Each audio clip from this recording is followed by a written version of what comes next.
Thank you for tuning in again. This is the third time. So, welcome. This is Joanna from Universal Unity, and we're going to try this again. I've recorded this 3 times and certain issues with sound and volume. So, the universe is ensuring that I know my stuff. So, I'm going to repeat myself again. You can find all of these recordings on audio anyways. It might not be the video part that's working because I don't know how to work Ustream that much. So I'll get there, I promise. All of the shows are on audio on the main page of our website. So that's universalunity.ca, and it's free audio ascension learning. You click on there and all the shows are on there, at least in the audio format. That was so hilarious. I need a technical person to kind of do all this for me so that I can just sit back and write and teach. That's what I want to do. So anyways, so happy to have you with me on this gorgeous fall day. Today we're going to talk about the vibration of manifestation. We've talked about it many, many times before, but I've had a few revelations this week that I wanted to share with you in this process of ascension and how glorious these times are with manifesting the desired path that we choose to be on, our divine path. I call the divine path is the soul's plan, the life's plan for this personality self, this spirit personality self. It's the plan that you've decided at the most highest state of your awareness, your consciousness and spirit state, what your path was going to look like, the themes that you were going to work on, the things that you were going to do in this life.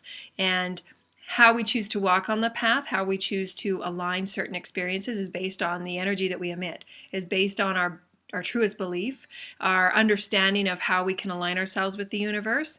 And so as we walk this path, things unfold to us based on our most profound belief, based on our most profound energy that we're emitting, whether that be fear, doubt, frustration, anger, or in the same respect, can be joy and excitement and bliss and ecstasy.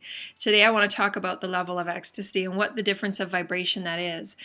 We live in a universal, a multiverse of energy patterns. We are energy patterns. Just as there's 7 point however many billion people on this planet, each of us has a different energetic vibration, a different patterning that we're encoded with. All of the other beings in the universe, the higher realm beings, see us as energy patterns, and we are unique and specific to each individual. Even if you're a twin or, your patterns are still unique to you. And so what we choose to believe, what we choose to perceive in life, what we choose to emit, that frequency will align us for what we do next in our path. Every thought, every word, every deed, every act that we take, the intentions that we set are so profound in aligning us for the next phase of our path. So it's important that we understand that because we have the potential, we have the ability, we have all the tools that we need to create a really amazing path, a life that we've always chosen to live. Now, whether it be that you are, have a state of environment where you're experiencing and you're manifesting a lot of doubt or fear or lack of abundance, all of those things, I've manifested them for myself, so I know. And this is why I can teach these things, because I understand the aspects of going from one state to another. I've experienced the miracles of abundance. I've experienced the miracles of bliss and joy and self-love that I've never thought were possible. And I had the opportunity to experience those things quite recently. So it's in the experiences that we expand not only the universe, because we're one with the universe, we're an aspect of that, but it expands us as a whole as to what we're experiencing, who we're going to experience ourselves to be. And the more expanded we are in that experience, the more it comes to us. The more portholes and doorways are open for us to experience even more. Because we're really, truly much more grander than we think. It's been said that we're only really experiencing about 32% or 33% of our total maximum potential. So we have a long way to go, even those that are experiencing really high levels of, ecstasy, we still experience challenge. So there's a lot of things we need to work through. And to do that, we need to look at how much self-love is there in our lives, and I teach that in the coaching sessions with private sessions where, as often as possible, at least the beginning and the ending of every day, give back to yourself self-love and self-honor and self-respect. Look at the day that you've had and say, I really did that well, and I honor myself for what I did, and I'm standing up for what I believe and what is true for me.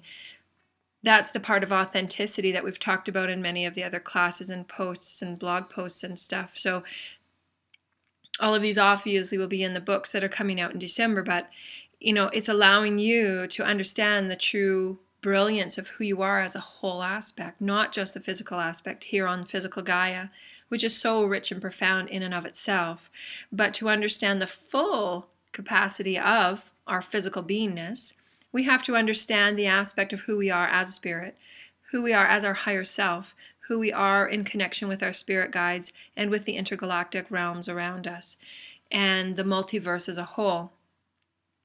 And it's in this understanding that we can begin to heal the other concurrent timelines of the lives that we've lived, whether we've lived lives in incarnation or with the incarnational lives as confinement or persecution. For the reasons, unbeknownst to me, as I'm still finding out, I've had many lives of persecution or confinement or, judgment and self-doubt. And so these are the lifetime themes that I'm working on in this lifetime, is to really trust in who I am as a spirit, put myself out there with full honor and loving of who I am as a spirit and who I am as an aspect of creation. And it doesn't really matter what others think or what others say, because it's my ability to express who I am as creatively as I can. And that's my life purpose. And if I can help others along the way in that realization, I've had those moments of desolation where, I'm on my apartment floor with no furniture or food and, not enough money to get, myself on the bus to my work the next morning. So I've had those moments of can this get any worse, and being on the bathroom floor crying because you're in such a state of despair. So I've experienced those things. I've experienced the aspect of, could it get much worse? And, holy cow, I can't believe how my life is evolving. And so you can create these moments of ecstasy and allowing your life to manifest in its brilliance because you're creating it with the energy you emit. You're aligning yourself with the angelic realm and everything can open up to you. You've designed these things in a much grander way than you've ever thought. And, most of us haven't really given ourselves the opportunity to understand the profundity of what we are as spirit aspects is, wow, I'm creating this in every moment. And it came to my realization in that every experience that we have, every energetic experience that we have, depending whether it's your kids or your spouse or your lover or a coworker or your boss, it doesn't matter, a barista at the coffee shop, all of these experiences are mere reflections of who and what we need to see.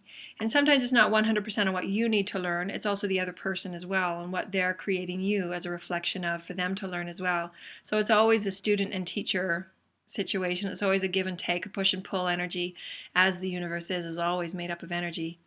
There's always a give and take.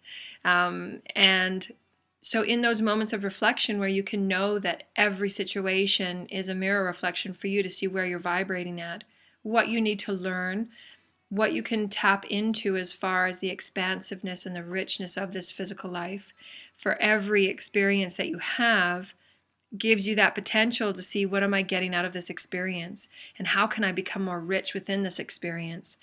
Even if it's a challenging situation and full of drama, if you were to look at that person across from you and see yourself in that seat or in that chair or standing in front of you, you would take on the energy in a much different way. You would take on that situation in a much different way.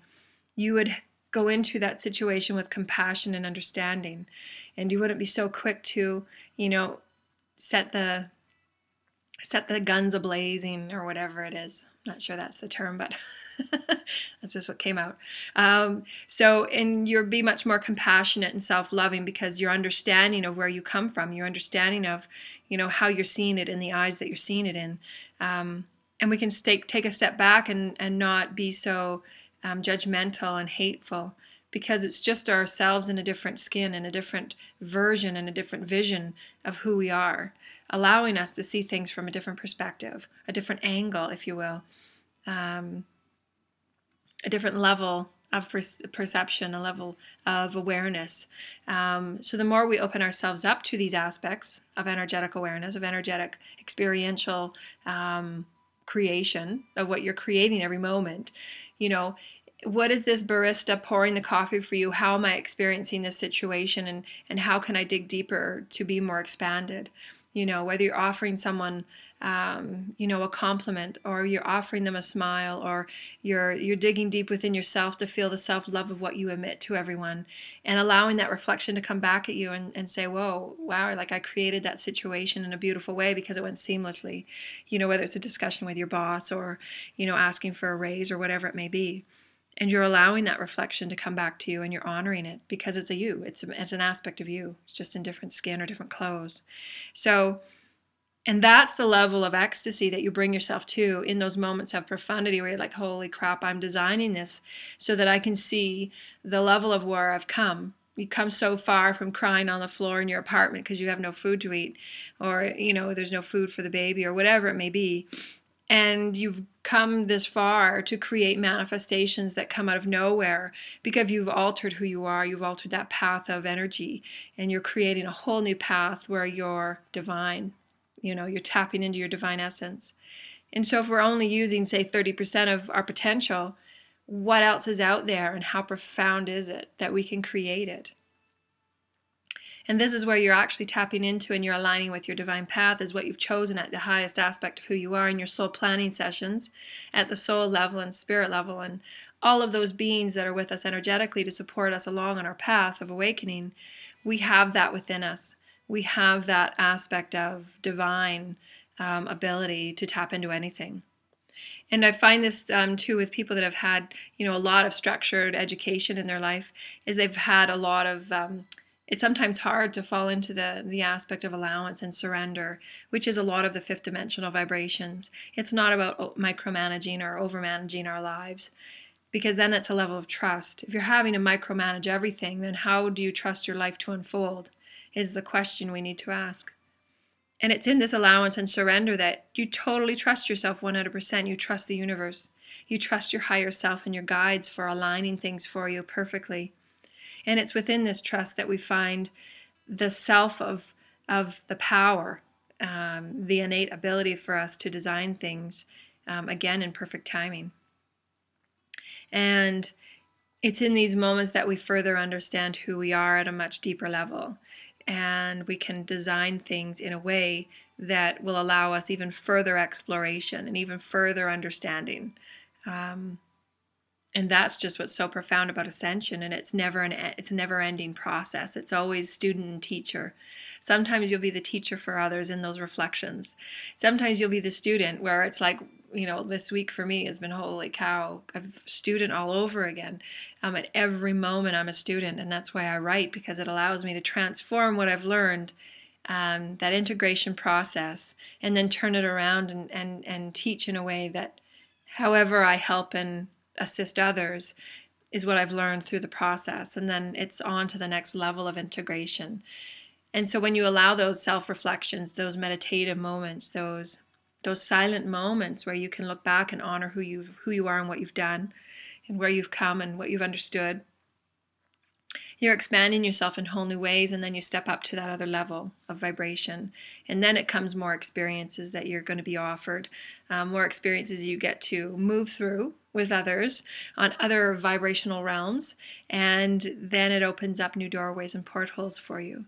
And I'm finding that as I'm coming to this much deeper, peaceful level of self-love and self-honor and self-respect, that the beings that I'm seeing in my meditations are much more different than they used to be. They're much more abstract, like the structures of what these beings are much more abstract, because I'm opening my mind in a whole new way, and I'm opening my vibration to much more than I ever thought possible. So all of these wonderful allowances can really create divine experiences for you to tap into the fullness of the universe, and understand our true inter-universal species of energy. It's not just humanoid. There are beautiful species out there, whether it be artificial intelligence or the felines or, the bird people or, anything, the angelics of our nature and the cetaceans. It's not just off-world, and The understanding of who we are as divine aspects is the understanding that we are one with everything. And if we took that reflection of those in front of us, whether they be animals or other people, that they're just another version of who we are, if we were gentler with them and spoke with them with compassion and love and honor, then we wouldn't have the states of poverty and famine and abuse that we have now, in those pockets around the world that are not seeing their full potential of the free will of choice, the free will of having to choose another path and not have it be such a dark path. Then we can choose the reality that we experience, and it won't be a third world war. It won't be a world of famine and disease. We'll live in a world of peace and honor and, the best of foods, because we honor our environment and we're giving back to the environment as she gives to us. And this is what ecstasy connects you with. I've written about that today in my blog post. The vibration of ecstasy aligns us with spirit, and with spirit we're connected with the center core of Gaia. The center core of Gaia is where all of the intelligence for humanity is kept, as well as the Akashic records. The Akashic records can allow us to tap into any incarnation that we choose to as a checkpoint for us to understand who we are as divine aspects. It's not for us to get enveloped and sucked up by the stories of the Akashic records, but for us to touch point and say, what am I to learn from this lifetime that is imbued within this lifetime, or can reflect something in this lifetime that can allow me to expand further. So people get confused with the Akashic records, and sometimes they get carried away with the information in the Akash, but it's not for us to get wrapped up in other lifetime stories. They're there for us to be a reminder of the lessons learned and how we can ground and move through those lessons of persecution, or those lessons of self-love and those lessons of self-acceptance, because the only reason why we ever experience persecution or confinement or anything like that is because we carry those vibrations within us somewhere. And if we had a full sense of self-love, full sense of self-confidence and honor for who we are as physical beings on this beautiful energetic realm and physical realm, then we wouldn't experience those things. And the dramas and the challenges that we move through every day would be less and less and less, because we move ourselves to a new vibration where those things just don't exist. So remember, it's what you perceive. You can only experience what you perceive. So if they're not necessarily that positive, then we need to change the vibration and shift so that you can experience more positive, wonderful, loving things. So the power of the ecstasy is to allow you to align with that spirit vibration so that you can unfold your divine path, the path that you came here to live, and release all of those things that we've been conditioned with and understanding. And that's where we're truly unfolding the divine of who we are. And so I hope this has helped you in a small way, even if it's a big way. I'm so glad. And I've written about all these things on my posts, and the books will be out in December, December 15th, around there. There's going to be 2 books coming out. And if you like private ascension coaching, private classes, I'm going to start to hold monthly full moon meditations, and that's to take advantage of all the wonderful energies that are coming to us, to allow us to open up to our interspecies, intergalactic, multi-universe world. I think it would be a really good idea to just hold online meditations if anybody is interested. And of course, all the free classes on Blog Talk Radio, which are Ascension Talk Radio shows, and then our Ustream shows, which are every Saturday as well. So may you align with your divine aspect. May you align with the most powerful manifestation alignment energy you can. Know that you are supported through the universe, the cosmos, our intergalactic and interstellar friends, the Pleiadians, the Sirians, the Andromedans, all of those beautiful, wonderful energies, the artificial intelligence, all of the consciousness that's out there that is adoring and loving of us for moving through these challenges and coming back from behind the veil to see the brilliance of who we are as conscious creators and setting the intentions for a brilliant life. That's who we are, and that's who we're meant to be. So come forth on your path to ascension, learn and live and be everything that you've chosen to be in the most brilliant of ways. And know that you set forth your path with every thought, word, and deed, and with every intention that you set forward. So make it bold and make it powerful, and be authentic within who you are. Love who you are and honor who you are. Respect who you are, and all things will unfold as perfectly as designed as you've created them to be. And just know that. Move forth in the universe with knowing that. So I will sign off for now, and hopefully this has worked. I guess we'll find out when I press the replay button. So I'm hoping that you've all had a wonderful, wonderful fall day, and may you manifest everything that you truly desire in life. My love and blessings to you always. Namaste, dear lighted ones. This is Joanna signing off from Universal Unity, and may we all celebrate our unity in the near future as we move up through the fifth dimensional realm and into our new earth with Gaia at her new vibration. Blessings and namaste.